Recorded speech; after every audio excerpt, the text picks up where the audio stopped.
Hi everyone, delonewolf here and welcome back for some more EVE Online. Welcome back also to SiSi, the test server for EVE Online, where in today's video I want to cover the wallet revamp that CCP is planning for the game. Now before we get started, quick look at the billboard back here. Who is back taking over all of the billboards in New Eden? Well, at least on the test server. Zoria Triglav is here, so it looks to me like we'll have some storyline developments coming for the Triglavians. I am really curious about all of that because one of my favorite aspects of the game is actually the sandbox storyline that everyone can experience, and that is all about a single world, a single shard that we all play in. But let's take a look at the wallet. I think if you open it up for the first time, it's gonna look something like this, right, in the smallest possible window, which is still quite sizable, I think, compared to the current wallet that we have. And I personally am going to open it up a little bit just because of the information that you can find in transactions. So when we first open it up, we now have an ISK tab, a Plex tab, and a loyalty points tab. So that's definitely something that has changed, but looks really functional. Then you've got an overview of all of the income sources for your last 30 days. I made about 1 billion ISK, which is not representative because it's all from the Hypernet Relay. This is the test server after all. So I sold that carrier through the Hypernet Relay system.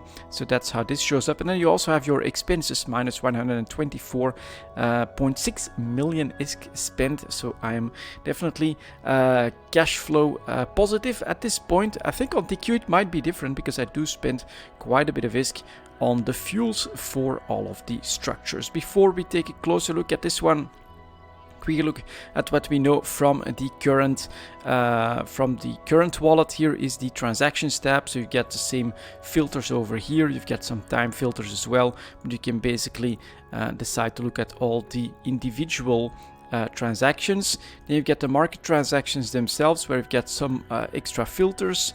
Then you've got shares, which is tied to corporations. I don't use that, have never used that, but it shows that CCP is still keeping that available basically, and they find their place in the wallet as well. Then the automatic pay is for the active jump gates. So in nullsec you have player owned jump gates, and some of them can be set to ask for a fee whenever you jump, and you can basically in the wallet set it so that up to a certain amount is paid automatically. And then this is new as well, you have a give ISK option. At the moment you have to basically right click someone, and then for instance you can decide to give him money. Now you can also go to your wallet, and then if I want to, for instance, give some ISK to my brother, or oops, it's actually Guzu, or one of my alts, I can just look up for the character here, decide on how much ISK I want to give him. Let's say 10 million, and then you press transfer. Are you sure you want to transfer 10 million ISK to Guzuko? Press yes, there we go. And then on the overview, that I haven't really counted, but that should be 10 million extra in the expenses. And then what you can do actually on this overview, which is pretty cool, you can also click on the individual ones. So here we've got the Hypernet Relay, which is 1 billion that I made over the last 30 days. I wish that you could maybe gray out all the other sources so that you don't always have to click back, but this is how I get to miscellaneous now. So miscellaneous is 12.769 million from insurance apparently. Yep, that's true. I did a mass test, lost the ship, and that's the insurance payout. And I can go back and we have some bounties as well. How much? 270,000 ISK, so that's probably a couple of rats that were also taken down during the mass test by the fleet or something like that. I think it's a pretty damn small number here. Of course, this is going to look very differently, I think, on TQ. One thing that I worry about is that one big category is going to just dominate this overview in everyone's wallet, and that's just the market transactions, of course, right? You're gonna make ISK from market transactions all the time, and loot is being sold that way. So I think that's always gonna be so large. I'm not sure if it's if there should be some more categories available for that. In fact, I can maybe try to make some of that happen. Let's see if I can go to my inventory. I specifically came to Jita hoping to find some buy orders, but yeah, if you look, for instance, 50k phenolic composites, view market details, Yeah, no one is buying that. This is the test server after all.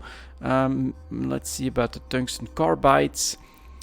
That is being bought, one jump away in perimeter. Yeah, stargates are set up differently here as well, but I don't think I have a transport ship available to go and bring that out. What about these, the water-cooled CPUs? Ooh, that's being bought in station. Excellent, very lucky, amounts quite doable as well. So let's do that. Let's press a sell here and let's do an immediate.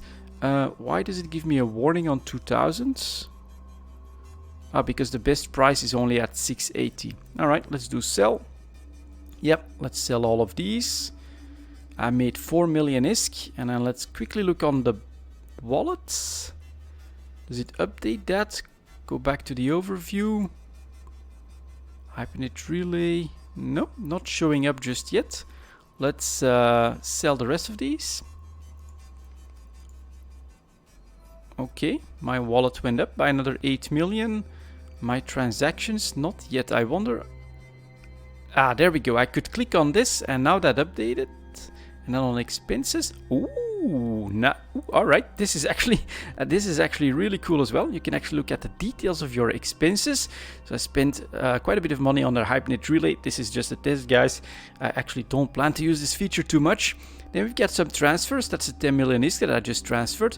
1.9% in trade. That is probably, if we go to the market transactions, the hypercores that I bought and all the items that I bought here. And then we also have miscellaneous. What the hell is that? Transaction taxes. Okay, they're shown like this. Then in industry, reprocessing tax. Okay, cool. And then we have bounties. You pay taxes on the bounties. In this case, 2,162. This is really nice. I like the detail here. And this is quite okay. Transfers, trade taxes, all super clear and very nice. And then the transfers, I can see exactly that it's the 10 million that I just donated by looking at it. I wish that all the other categories were grayed out so that I could quickly switch to them and I didn't have to use that back button. But it works. And then for the income now, that's updated with 1.2% in trade. And I made some 12.4 million with some trade income as well. So that's pretty good. Let's see if the viral agents are being bought. No, unfortunately not. Anything else in quantity? Nitrogen isotopes. Let's look at that. Nope. What about the nitrogen fuel blocks? Okay, someone is buying these. It's only 200 of them, but at least it's a trade as well. So let's press sell. All right. And then let's go back to the wallet. And so if I click on this, my taxes, my trade taxes are probably up. Nope, that's still just the trades. Market is, oh, even this is shown. 50% in market escrow, bought charge, bought drones. Oh, okay. And you can actually visually see the difference as well. And then I can't click through on that, but that's definitely okay in my opinion. Then the taxes, 100% transaction taxes, and they have probably gone up a little bit. Let's take a look at the income. If I look at trades, sold planetary commodities, sold materials, and then no, it doesn't go into further detail than that. But this is already an awesome level of detail in my opinion. I'm really curious what this is going to give for me personally. When this hits TQ, I think I'm actually going to have quite a bit of expenses because I'm fueling all of the structures in Jita, but I really like the overview. As I've said, the one worry that I have is that this will be massively dominated by trade in almost everyone's wallet. And what would be nice is maybe if they could then have this number here in your total net worth of your character to also make an overview of that and the changes in the last 30 days. I think that could be cool and a nice way of seeing that, all right, it's not just your ISK, but let's say that you do lots of exploration, you found some nice faction pieces, that it would show and categorize like ores and minerals in like a mining section, and then faction pieces that drop from exploration in exploration, and a PvP for loot that you get from there, salvage, all of those, which will probably not be seen as an income or an expense in the wallet, but they could be shown here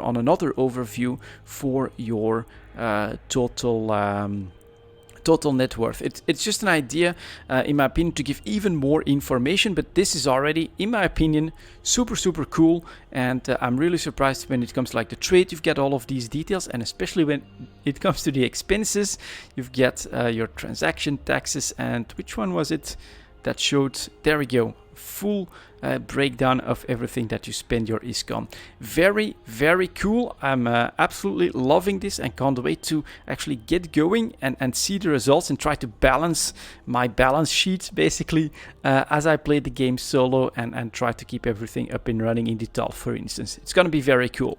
Next up, we have the Plex category. This gives us links to sell Plex for ISK. Plex Vault is empty, so I guess I can't really show that, but I guess that just opens up the market for now. I did hear that there are maybe plans to do like direct trading to basically put Plex in a completely separate system from the market, but I'm not sure if that's coming. Then we get add Omega Game Time with 500 Plex, buy extra skill queue, shop in the New Eden store. So a link to the store, yeah, of course, but I don't feel like this is egregious, like this is like a massive banner or something that you're pretty much forced to click on. And then you get the buy Plex option as well, which might bring you outside the game, so we're not gonna click that one. But as you would expect on the Plex tab, that is where you will find, of course, all the real life money trading options, and maybe at some points those new hypercores, well, they'll just show up in the New Eden store, of course. And then finally we also have a oh, you can minimize that, okay, might be good to know. We also have the loyalty point, and I can minimize this like this as well. Okay, good to know. We have the loyalty points page where I have 59 corporations that are that I have loyalty points with, like 5 with Sugavesta, probably like a level 1 mission at some point. And what you can do with that is you can only filter on factions. So if I want to see my DED loyalty points, that's Concord, that's 1200, and Concord themselves 3500. Galente Federation, that's quite a few of them because I played there quite a bit. Caldari, not so much. Minmatar, really not a lot. I still want to at some point build a base of operations in Minmatar space, and MR is a little bit more because, of course, in Digital we might get some extra stuff. Then you still have the Khanid Kingdom, we spent some time there. Interbus, nothing. And still have 27,000 with the Sisters of Eve as well. If we go for all factions, what you can also do is set it to filter or put your biggest numbers up there. And apparently I have with Republic Service, Security Service, 143,000 loyalty points. I may need to go and spend some of this at some point. I never really thought about that, but yeah, I've actually done missions from time to time in all of my years of playing EVE Online, and all of that may actually be worth quite a little bit of ISK if I spend it wisely. So I may need to do a trip basically to spend my loyalty points on TQ as well. I guess we'll wait for the wallet revamp to actually hit it so that I can have this nice overview there as well, and I'll be tempted to try and keep this as low as possible and convert all of that to ISK. And the closest loyalty point store is always shown here. That's potentially very nice as well. So just from here you can then set a destination. 3 jumps out to that. Again, this is the test server, so don't compare this to the actual TQ situation, of course. But this is nice, I guess. Does it always go to high sec? Is there a faction that would be low sec or anything like that? I guess that they will always have a station in high sec, and so you can just always find your way to a loyalty point store without needing to go to low sec. But also just depends on how you set up your route planner. I always choose the most secure one, of course. So that's pretty cool in my opinion. Very nice little revamp of the wallet. I love the overview here and all the potential details that we will be able to spot from that. Functional, it all works exactly as I would expect, and yeah, not too complex or overly emphasizing the New Eden store and buying and stuff like that. For me, it's going to be all about this one right here, trying to balance my income and my expenses, trying to figure out what I'm basically making most ISK out of. And as I've said, what I think would be very cool is another wheel that would actually represent your total net worth, so that you could, for instance, see how much you've made from exploration, your PI, your contracts, which is actually turning into ISK, so that'll probably show up here as well. But basically that the goods that you accrue will also show up in here. That could be like a very cool, nice to have extra feature on this wallet revamp, but I'm super happy with what I'm seeing here. I actually can't wait to see this come to TQ and to get my actual numbers into this new wallet overview. So that's gonna be it for this video, guys. Thank you very much for watching, and I'll see you all next time.